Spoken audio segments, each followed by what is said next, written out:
7 साल बाद तलाकशुदा आईएएस पत्नी पहुंची पति की झोपड़ी। सच जानकर के पूरा गांव सन रह गया। दोस्तों, यह सच्ची कहानी है मध्य प्रदेश के छतरपुर जिले से करीब 35 किलोमीटर दूर बसे छोटे से गांव भैरवपुर की। दोपहर का समय था। गांव की कच्ची सड़क पर अचानक धूल का गुबार उठने लगा था और कुछ ही सेकंड में लोगों को समझ आ गया कि कोई गाड़ी तेज रफ्तार में गांव की तरफ आ रही है। भैरवपुर में ऐसी गाड़ियां अक्सर नहीं आती थी। ज्यादातर लोग साइकिल से चलते थे या बैलगाड़ी से, लेकिन यह गाड़ी अलग थी। काली सरकारी एसयूवी, नंबर प्लेट पर लाल अक्षरों में लिखा था गवर्नमेंट ऑफ इंडिया। गाड़ी गांव के बीचों बीच आकर रुकी। ड्राइवर तुरंत सीधा होकर के बैठ गया कि बच्चे दूर खड़े होकर के देखने लगे। औरतें दरवाजे के पीछे से झांकने लगी और बुजुर्ग चौपाल से उठ करके खड़े हो गए। सबके मन में एक ही सवाल था, गांव में इतनी बड़ी अफसर क्यों आई है? और कुछ सेकंड बाद गाड़ी का दरवाजा खुला और जैसे ही वह औरत बाहर उतरी, पूरा गांव एकदम खामोश हो गया। सफेद साड़ी, कंधे पर प्रशासनिक बैच, आंखों में कठोरता, चेहरे पर वही आत्मविश्वास जो सिर्फ बड़े अफसरों में होता है। वह थी आस्था त्रिपाठी, जिले की नई आईएएस कलेक्टर। ड्राइवर ने धीरे से पूछा, मैडम यहीं रुकना है? आस्था की नजर सामने पड़ी, गांव के किनारे एक छोटी टूटी फूटी झोपड़ी पर। उसने बस धीरे से सिर हिलाया, हाँ यहीं। गांव वालों को अब समझ आने लगा था यह कोई सामान्य विजिट नहीं थी, क्योंकि उस झोपड़ी में रहता था राघव। वही राघव जो कभी इस गांव का सबसे शांत आदमी था और कभी आस्था का पति भी था। आज से 7 साल पहले भैरवपुर गांव बिल्कुल अलग था और आस्था भी। तब उसके कंधों पर प्रशासनिक जिम्मेदारियां नहीं थी। तब उसके हाथों में सिर्फ किताबें होती थी और आंखों में एक सपना। आस्था गांव की उन लड़कियों में से नहीं थी जो जिंदगी से समझौता कर लेती है। वह हमेशा आगे बढ़ना चाहती थी। लोग कहते थे गांव की लड़की कलेक्टर बनेगी, लेकिन आस्था कभी नहीं रुकी। और उसी दौरान उसकी मुलाकात हुई थी राघव से। राघव गांव में खेती बाड़ी करता था, कम बोलने वाला लेकिन बहुत गहरा इंसान। आस्था ने पहली बार उसे खेत के किनारे देखा था। वह चुपचाप मिट्टी को हाथ से साफ कर रहा था। पूछा था, तुम हमेशा इतने चुप क्यों रहते हो? राघव ने हल्की मुस्कान के साथ जवाब दिया, क्योंकि बोलने से ज्यादा सुनना जरूरी होता है। आस्था को वह जवाब आज तक याद था। धीरे धीरे दोनों की बातें बढ़ने लगी। आस्था ने अपने सपनों के बारे में बताया, राघव ने अपने हालात के बारे में। और एक दिन आस्था ने कहा, मैं आईएएस बनना चाहती हूँ। राघव ने बिना हंसे, बिना सवाल किए कहा, तो बन जाओ। बस यही वह वाक्य था जिसने आस्था को उसके करीब ला दिया। और कुछ साल बाद दोनों की शादी हो गई। गांव में लोग बातें बना रहे थे, लड़की पढ़ी लिखी है, आगे निकल जाएगी। लड़का किसान है, कैसे निभाएगा? लेकिन राघव ने कभी किसी की परवाह नहीं की। छोटा सा घर, फूस की छत, एक चारपाई और कोने में आस्था की किताबों का ढेर। रात को आस्था पढ़ती रहती, राघव पास बैठा रहता। कभी लालटेन ठीक करता तो कभी चाय बनाकर रख देता।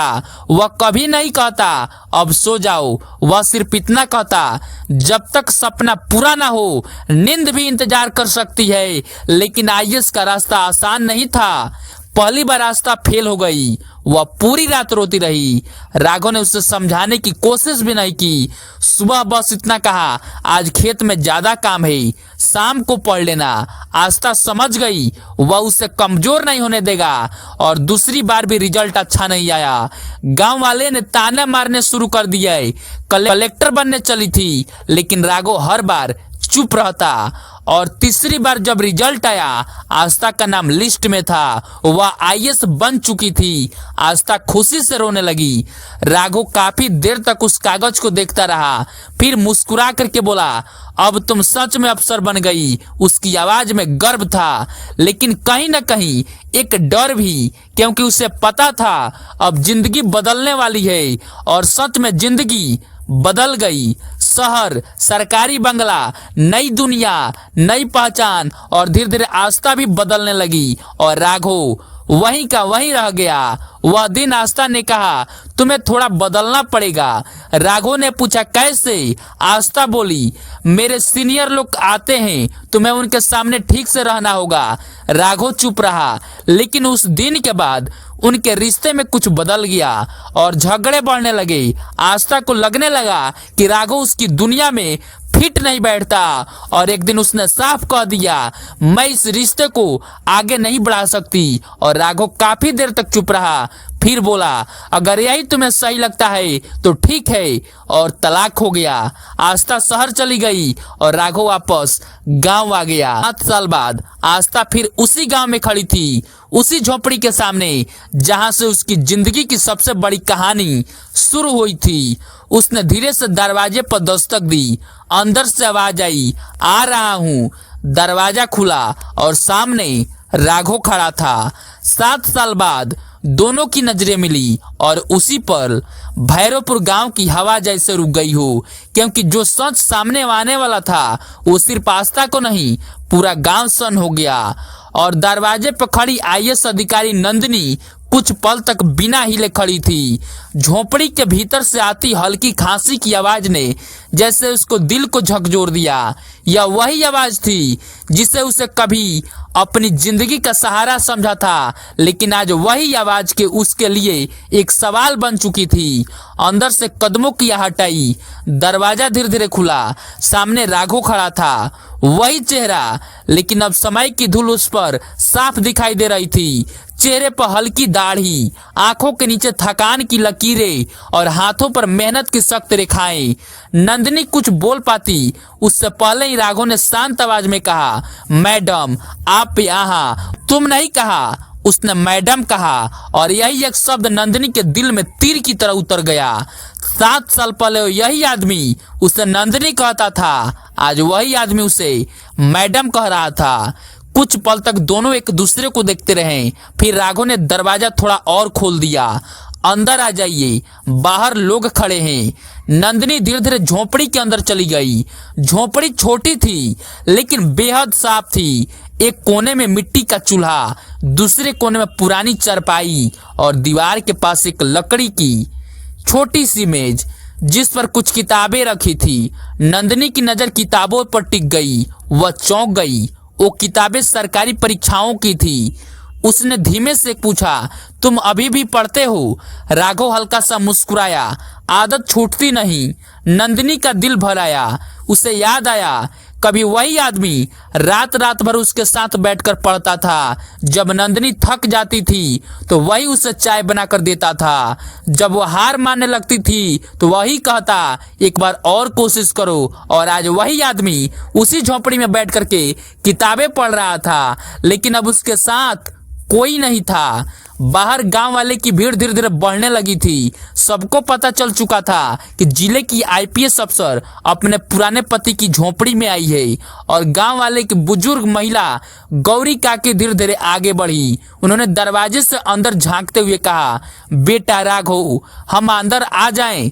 राघव ने सिर हिला दिया और कुछ ही पलों में झोपड़ी के बाहर आधा गांव खड़ा था। नजरें नंदिनी पर थी। किसी की आंखों में हैरानी, किसी की आंखों में सवाल। और गौरी काकी ने नंदिनी की तरफ देखा और भारी आवाज में बोली, बिटिया इतने साल बाद याद आई। नंदिनी ने सिर झुका लिया। उसके पास जवाब नहीं था।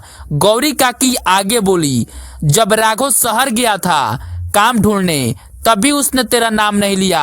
नंदिनी ने हैरानी से राघव की तरफ देखा। गौरी काकी ने कहा, सब लोग पूछते थे तेरी बीबी तो बड़ी अफसर बन गई है, मदद क्यों नहीं लेता? लेकिन यह हर बार एक ही बात कहता था। गौरी काकी की आवाज भर्रा गई, ओ अब मेरी नहीं है, उसका नाम मत लो। झोपड़ी के अंदर सन्नाटा छा गया। नंदिनी की आंखों में आंसू आ गए और उसने धीरे से पूछा, तुमने किसी को सच क्यों नहीं बताया? राघव ने शांत नजरों से उसे देखा और फिर बोला, क्योंकि सच बताने से तुम्हारी इज्जत छोटी हो जाती। यह सुनकर के पूरा गांव खामोश हो गया। नंदिनी का दिल जैसे टूट गया। जिस आदमी को उसने कभी अपने काबिल नहीं समझा था, वही आदमी उसकी इज्जत बचाने के लिए पूरी दुनिया से झूठ बोलना पड़ा। और कुछ साल बाद नंदिनी ने हिम्मत करके पूछा, तुम अकेले रहते हो यहाँ? राघव ने सिर हिला दिया। हाँ, गौरी काकी ने धीरे से कहा, अकेला तो तब से है जब तू गई थी बिटिया। नंदिनी की सांसें अटक गई। उसे पहली बार एहसास हुआ उसके एक फैसले ने किसी की पूरी जिंदगी बदल दी थी। और झोपड़ी के बाहर खड़े लोगों में से एक युवक अचानक बोला, मैडम, आपको पता है राघव भैया ने आपके लिए क्या किया था? नंदिनी ने चौंक करके पूछा, क्या? गांव में फिर से सन्नाटा छा गया। गौरी काकी ने राघव की तरफ देखा, जैसे पूछ रही हो बताऊं? और राघव ने कुछ नहीं कहा, बस नजरें झुका ली। गौरी काकी ने गहरी सांस ली और बोली, तलाक के 2 साल बाद एक बहुत बड़ा हादसा हुआ था। नंदिनी का दिल जोर से धड़कने लगा। कौन सा हादसा? गौरी काकी की आवाज धीमी हो गई। उस हादसे में तुम्हारा नाम आने वाला था। नंदिनी सन रह गई। मेरा नाम? गौरी काकी बोली। और उस दिन राघव ने जो किया, अगर वो न करता। उन्होंने रुक करके नंदिनी की आंखों में देखा और फिर कहा, तो शायद आज तुम आईएएस अफसर नहीं होती।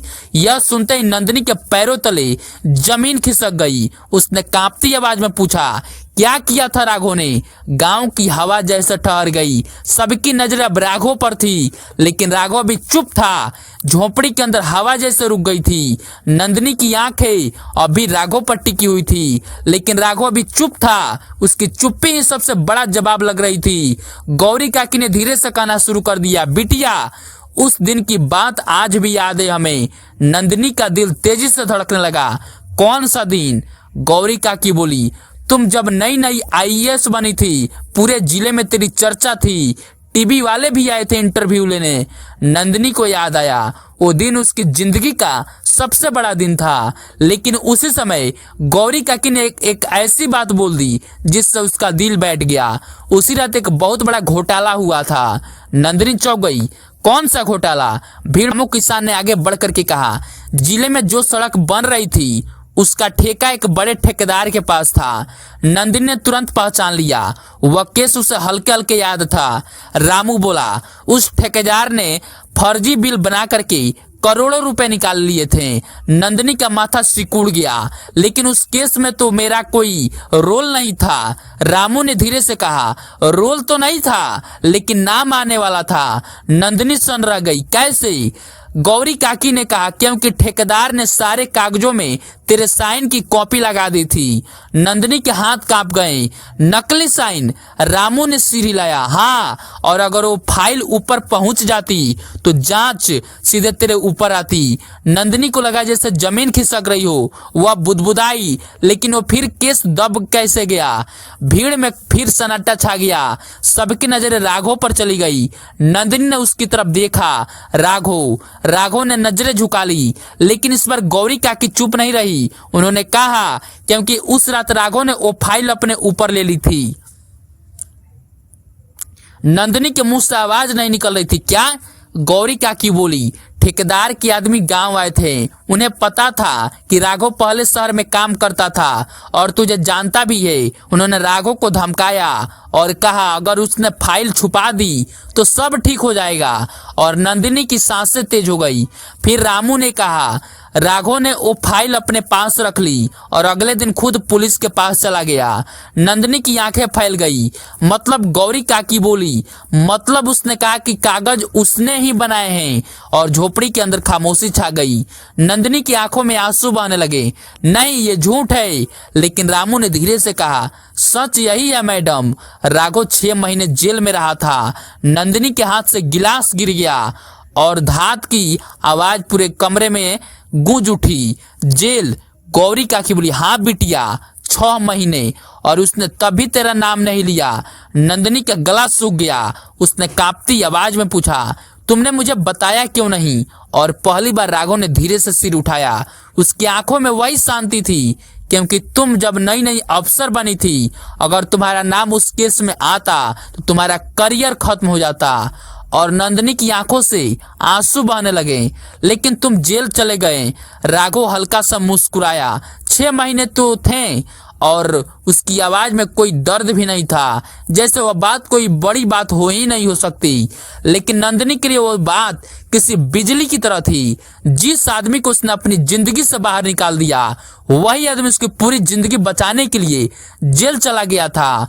नंदिनी अब खड़ी नहीं रह पाई, वह चारपाई के पास बैठ गई। उसका सिर झुक गया। मैंने तुम्हारे साथ क्या किया राघव? झोपड़ी के बाहर खड़े गांव वालों की आंखें भी नम हो गई। गौरी काकी बोली, जब वो जेल में वापस आया तभी उसने यही कहा, नंदिनी का नाम किसी के सामने मत लाना। नंदिनी ने सिर उठा करके राघव को देखा। उसकी आंखों में पहली बार दर्द साफ दिखाई दे रहा था। इतना सब मेरे लिए क्यों किया? राघव कुछ पल चुप रहा, फिर बहुत धीमी आवाज में बोला, क्योंकि उस वक्त तुम अभी मेरी पत्नी थी। यह सुनते ही नंदिनी टूट गई। 7 साल बाद उसने पहली बार समझ आया कि उसे क्या खो दिया। लेकिन कहानी अभी खत्म नहीं हुई थी, क्योंकि उसी समय गांव के एक बुजुर्ग अचानक बोले, मैडम आपको एक और बात नहीं पता है। नंदिनी ने चौंक करके उसकी तरफ देखा। और क्या? बुजुर्ग ने राघव की तरफ देखा, फिर धीरे से कहा, राघव सिर्फ 6 महीने जेल ही नहीं गया था। नंदिनी का दिल फिर से धड़कने लगा। तो फिर बुजुर्ग की आवाज भारी हो गई। उस जेल से निकलने के बाद उसकी जिंदगी में जो हुआ वही असली सच है। झोपड़ी के अंदर फिर सन्नाटा छा गया। नंदिनी को पहली बार डर लगने लगा, क्योंकि उसे महसूस हो रहा था सबसे बड़ा सच अभी बाकी है। झोपड़ी के अंदर वही भारी सन्नाटा फैल गया। नंदिनी की आंखें भी अभी भीगी हुई थी।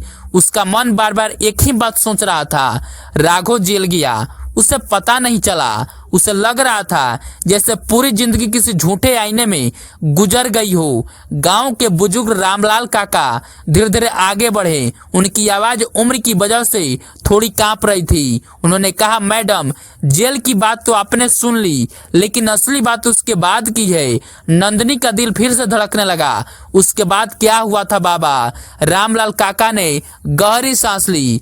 जेल से निकलने के बाद राघव बिल्कुल बदल गया। नंदिनी की नजर राघव पर आई। वह भी चुप था, जैसे यह कहानी उसकी नहीं किसी और की हो। रामलाल काका आगे बोले, जब वह वापस गांव आया तो लोग उसे शक की नजर से देखने लगे। कुछ लोग कहते थे ये आदमी घोटाले में फंस गया, और कुछ लोग कहते थे ये अपनी बीबी के नाम का फायदा उठाया। और नंदिनी के दिल पर हर शब्द हथौड़े की तरफ पड़ रहा था। रामलाल काका बोले, लेकिन उसने कभी सफाई नहीं दी, कभी नहीं बताया कि असली सच क्या है। नंदिनी ने कांपते हुई आवाज में पूछा, तो फिर उसने क्या किया? रामलाल काका की आंखें भर आई। उसने वही किया जो उसे सही लगा। वो रोज सुबह खेतों में मजदूरी करने लगा। नंदिनी ने हैरानी से राघव की तरफ देखा। जिस आदमी ने कभी उसके साथ सपने देखे थे, वही आदमी अब खेतों में मजदूरी कर रहा था। रामलाल काका बोले, लेकिन एक दिन कुछ ऐसा हुआ जिसने पूरे गांव को हिला दिया। नंदिनी की सांसें रुक गई। क्या हुआ? भीड़ में खड़ा एक युवक दीपक आगे आया। उसने कहा, उस दिन बारिश बहुत तेज हो रही थी। गांव के पास वाली नदी उफान मार रही थी। नंदिनी ध्यान से सुन रही थी। दीपक बोला, उसी वक्त स्कूल की बस नदी के पास फंस गई। बस में करीब 15 बच्चे थे। नंदिनी की आंखें फैल गई। फिर दीपक की आवाज भर्रा गई। नदी का पानी अचानक बढ़ने लगा। बस बहने वाली थी। भीड़ में खामोशी छा गई। दीपक बोला, लोग डर गए थे, आगे क्या हो रहा है? लेकिन तभी राघव दौड़ता हुआ वहां पहुंचा। नंदिनी का दिल तेजी से धड़कने लगा। दीपक ने आगे कहा, उसने बिना सोचे नदी में छलांग लगा दी और एक एक करके सारे बच्चों को बाहर निकालने लगा। नंदिनी की आंखों में आंसू आ गए। दीपक बोला, 14 बच्चे बच गए, लेकिन आखिरी बच्चे को बचाते वक्त वह रुक गया। नंदिनी ने बेचैनी से पूछा, क्या हुआ? दीपक की आवाज धीमी हो गई। नंदिनी का बहाव अचानक बहुत तेज हो गई और राघव वह बह गया। यह सुनते नदी का हाथ कांपने लगा। और क्या? गौरी काकी बोली, 2 दिन बाद वो मिला था। नंदिनी की सांसें अटक गई और रामलाल काका ने धीरे से कहा, नदी के किनारे बेहोश हालत में। नंदिनी ने राघव की तरफ देखा। अब उसे समझ आ रहा था, उसकी आंखों की थकान, उसके शरीर की कमजोरी सब क्यों है। गौरी काकी बोली, डॉक्टर ने कहा था अगर थोड़ी देर और पानी में रहता तो शायद बचता भी नहीं। नंदिनी की आंखों से आंसू लगातार बह रहे थे। वह धीरे से बोली, और मुझे किसी ने बताया तक नहीं। रामलाल काका ने कहा, बताते कैसे? राघव खुद मना कर दिया था। और नंदिनी ने हैरानी से पूछा, क्यों? रामलाल काका बोले, उसने कहा था जिसे मेरी जरूरत नहीं उसे मेरी खबर भी नहीं होनी चाहिए। यह सुनकर के नंदिनी का दिल पूरी तरह टूट गया और उसने पहली बार समझ आया, राघव ने सिर्फ उसकी इज्जत नहीं बचाई थी, उसने अपने दर्द को भी उससे छिपा लिया था। और कुछ पल तक झोपड़ी में कोई नहीं बोला। उठी, वह राघव के सामने जाकर के खड़ी हो गई और उसकी आवाज कांप रही थी। राघव, तुमने मेरे लिए इतना सब किया और मैंने तुम्हें अकेला छोड़ दिया। और राघव ने उसकी तरफ देखा, उसकी आंखों में अभी वही शांति थी। जो हो गया वो अब कहानी है। नंदिनी की आंखों से आंसू बहने लगे। और लेकिन तभी भीड़ में खड़ा एक बूढ़ा आदमी अचानक बोला, मैडम, आपको अभी पूरा सच नहीं पता। नंदिनी ने चौंक करके उसकी तरफ देखा। अब क्या सच बाकी है? बूढ़े आदमी की आवाज धीमी हो गई। जिस बच्चे को बचाने के लिए राघव नदी में कूदा था, वो बच्चा कौन था? आपको पता है? नंदिनी का दिल तेजी से धड़कने लगा। कौन? बूढ़े आदमी ने धीरे से कहा, वो बच्चा आपका अपना था। यह सुनते ही नंदिनी की सांसें अटक गई। झोपड़ी के अंदर खामोशी छा गई और पहली बार पूरा भैरवपुर गांव सच में सन रह गया। झोपड़ी के अंदर जैसे समय रुक गया हो। नंदिनी की आंखें फैल चुकी थी। उसके कानों में बस एक ही आवाज गूंज रहा था, वो बच्चा आपका अपना था। उसने धीरे धीरे बूढ़े आदमी की तरफ देखा। उसकी आवाज कांप रही थी। आप क्या कह रहे हैं? गांव के बुजुर्ग शंभू काका ने गहरी सांस ली। सच कह रहे हैं बिटिया। नंदिनी की सांसें तेज हो गई। लेकिन मेरा बच्चा लगे, मेरा तो कोई बच्चा नहीं है। भीड़ में फिर से खामोशी फैल गई। गौरी काकी धीरे धीरे आगे बढ़ी। उन्होंने नंदिनी के कंधे पर हाथ रखा। तुझे नहीं पता क्योंकि तुझे कभी बताया ही नहीं गया। नंदिनी की आंखें अब राघव पर टिक गई। लेकिन राघव भी चुप था। उसकी आंखें जमीन पर थी। शंभू काका ने कहना शुरू कर दिया, तलाक के कुछ ही महीनों बाद की बात है। नंदिनी का दिल जोर जोर से धड़कने लगा। उस वक्त तू ट्रेनिंग में थी, दूसरे शहर में। नंदिनी को याद आया वह समय जब वह मसूरी में प्रशासनिक प्रशिक्षण ले रही थी। शंभू काका बोले, उसी दौरान एक दिन राघव को शहर से फोन आया। नंदिनी ने बेचैनी से पूछा, किसका फोन? गौरी काकी ने धीमी आवाज में कहा, अस्पताल से। नंदिनी सन रह गई। अस्पताल? तुझे एक एक्सीडेंट हुआ था बिटिया। नंदिनी की आंखें फैल गई। एक्सीडेंट? उसे हल्का हल्का याद आया। ट्रेनिंग के दौरान एक सड़क हादसा हुआ था, लेकिन डॉक्टरों ने कहा था बस मामूली चोट है। रामलाल काका बोले, डॉक्टरों ने राघव को बताया कि तू मां बनने वाली थी। यह सुनते नंदिनी के पैरों तले जमीन खिसक गई। क्या? उसकी आवाज लगभग फुसफुसाहट बन गई थी। मैं प्रेग्नेंट थी। और गौरी काकी ने सिर हिलाया। हाँ बिटिया। नंदिनी की आंखों से आंसू बहने लगे। क्यों नहीं बताया? रामलाल काका बोले, क्योंकि डॉक्टरों ने कहा था अगर अभी तुझे यह खबर दी गई तो तेरी ट्रेनिंग और कैरियर पर असर पड़ सकता था। कांपने लगे। फिर गौरी काकी की आवाज भारी हो गई। उस एक्सीडेंट के बाद तू कई दिनों तक अस्पताल में थी और उसी दौरान बच्चे का जन्म हो गया। नंदिनी अब खड़ी नहीं हो पा रही थी। वह धीरे से चारपाई पर बैठ गई। उसके आंसू रुक नहीं रहे थे। मेरा बच्चा। झोपड़ी में बैठे लोग भी भावुक हो गए। रामलाल काका बोले, डॉक्टरों ने कहा था बच्चा कमजोर है और तू उस वक्त बेहोश रहती थी, तुझे कुछ याद भी नहीं रहता। और नंदिनी ने कांपती आवाज में पूछा। फिर गौरी काकी ने राघव की तरफ देखा। फिर राघव ने उस बच्चे को अपने साथ गांव ले गया। राघव की तरफ देखा। उसकी आंखों में अब दर्द साफ दिखाई दे रहा था। तुम बच्चे हो, तुम बच्चे को यहाँ ले आए? राघव ने धीरे से सिर हिला दिया। हाँ। नंदिनी की सांसें अटक गई और फिर वो बच्चा नदी में। लेकिन भीड़ अभी दीपक ने कहा, वही बच्चा उस दिन स्कूल बस में था। नंदिनी का दिल जैसे थक गया। मतलब दीपक बोला, राघव ने सिर्फ गांव के बच्चों को नहीं अपने बच्चों को भी बचाया था। और नंदिनी की आंखों से आंसू बहते रहे। उसने पहली बार समझ आया और उसने सिर्फ पति ही नहीं खोया था, उसने अपनी पूरी दुनिया खो दी थी। लेकिन उसी समय नंदिनी ने कांपती आवाज में पूछा, मेरा बच्चा अभी कहाँ है? झोपड़ी के बाहर खामोशी छा गई। सबकी नजरें राघव पर टिक गई। राघव कुछ पल चुप रहा। फिर उसने पहली बार नंदिनी की आंखों में सीधा देखा और बहुत धीमी आवाज में कहा, यही है। नंदिनी का दिल जोर से धड़कने लगा। उसी पल झोंपड़ी के बाहर हल्की आहट हुई। सबकी नजर उधर गई और दरवाजे पर करीब 6 से 7 साल का छोटा बच्चा खड़ा था। उसके हाथ में स्कूल बैग था। उसकी आंखों में बिल्कुल नंदिनी जैसी थी। बच्चे ने मासूमियत से पूछा, पापा ये आंटी कौन है? यह सुनते नंदिनी की दुनिया थम गई। उसकी आंखों से आंसू बहते रहे और पूरे भैरवपुर ने पहली बार देखा एक आईएएस अफसर अपने ही बच्चे के सामने टूट करके रो रही थी। झोंपड़ी के दरवाजे पर खड़ा हुआ छोटा सा बच्चा सबको देख रहा था। उसकी आंखों में मासूमियत भी थी, लेकिन उस मासूमियत के पीछे एक ऐसा सच खड़ा था जिसने पूरे भैरवपुर को खामोश कर दिया था। नंदिनी की सांसें जैसे रुक गई हो। उसकी आंखें उस बच्चे पर टिक गई। वही आंखें, वही चेहरा, वही।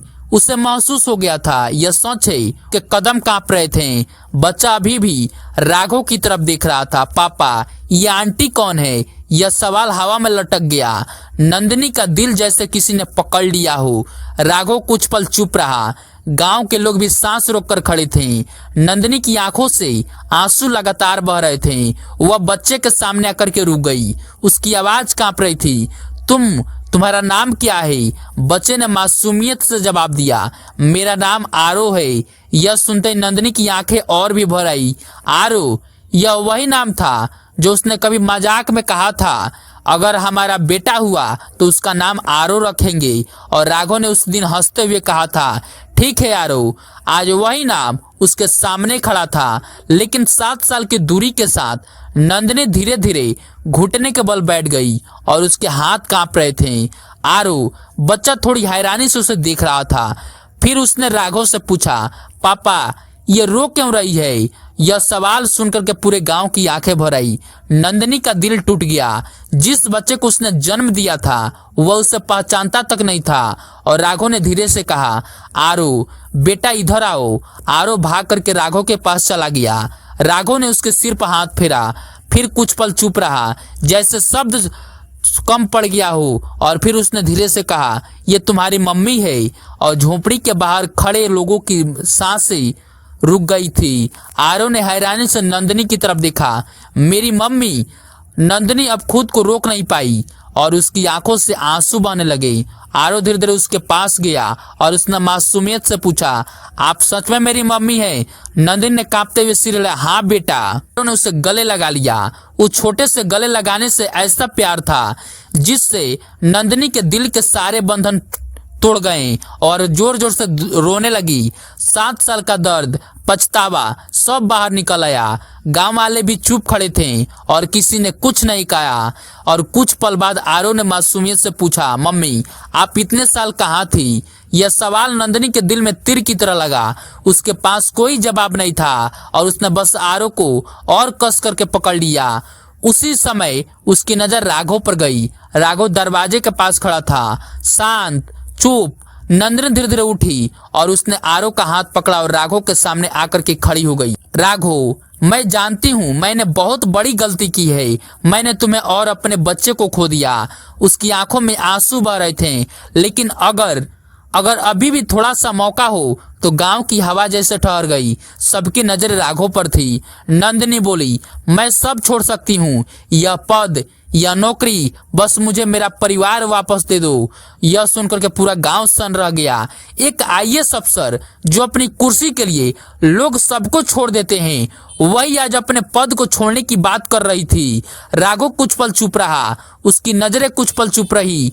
उसकी नजर आरो पर गई, फिर नंदिनी पर। उसने बहुत धीमी आवाज में कहा, नंदिनी। 7 साल बाद उसने पहली बार उसका नाम लिया था। नंदिनी की आंखें भर आई। राघव बोला, पद छोड़ने से सब ठीक नहीं हो जाता। गलती स्वीकार करने से इंसान बड़ा जरूर हो जाता है, लेकिन समय वापस नहीं आता। नंदिनी का दिल फिर डूब गया। लेकिन राघव ने आगे कहा, मैंने 7 साल में एक ही बात सीखी है, इंसान को खुद से समझौता नहीं करना चाहिए। गांव में खामोशी थी। राघव ने आरो के सिर पर हाथ रखा, फिर नंदिनी की तरफ देखा। अगर तुम सच में वापस आना चाहती हो तो अफसर बन करके नहीं, इंसान बन करके आना। और नंदिनी की आंखों से आंसू बहने लगे और राघव बोला, फैसला जल्दी मत करना, क्योंकि इस बार फैसला सिर्फ तुम्हारी जिंदगी का नहीं, आरू की जिंदगी की भी बदलेगा। और नंदिनी ने सिर झुका लिया। उसे समझ आ गया था इस बार उसे साबित करना होगा कि वह सिर्फ एक आईएएस अफसर नहीं, एक माँ भी है और एक इंसान भी। और शाम धीरे धीरे भैरवपुर में उतरने लगी थी। सरकारी गाड़ी अभी बाहर खड़ी थी, लेकिन इस बार नंदिनी उस गाड़ी की तरफ नहीं देख रही थी, वो अपने बेटे का हाथ पकड़ी खड़ी थी। और पहली बार उसे लगा कि जिंदगी में असली पद आईएएस नहीं, रिश्ते होते हैं। भैरवपुर उस दिन सच में सन रह गया, क्योंकि उसने पहली बार देखा था एक आदमी जिसने अपना आत्मसम्मान बचाया और एक औरत जिसने देर से ही सही लेकिन अपनी गलती स्वीकार करने की हिम्मत दिखाई। कहानी यहीं खत्म नहीं होती, क्योंकि कुछ रिश्ते खत्म नहीं होते, वे बस इंतजार करते हैं सही फैसले का। आपको ये वीडियो कैसा लगा कमेंट करके जरूर बताएं। मिलते हैं फिर किसी नेक्स्ट वीडियो के साथ, तब तक के लिए जय हिंद, जय भारत, जय श्री कृष्ण, राधे राधे।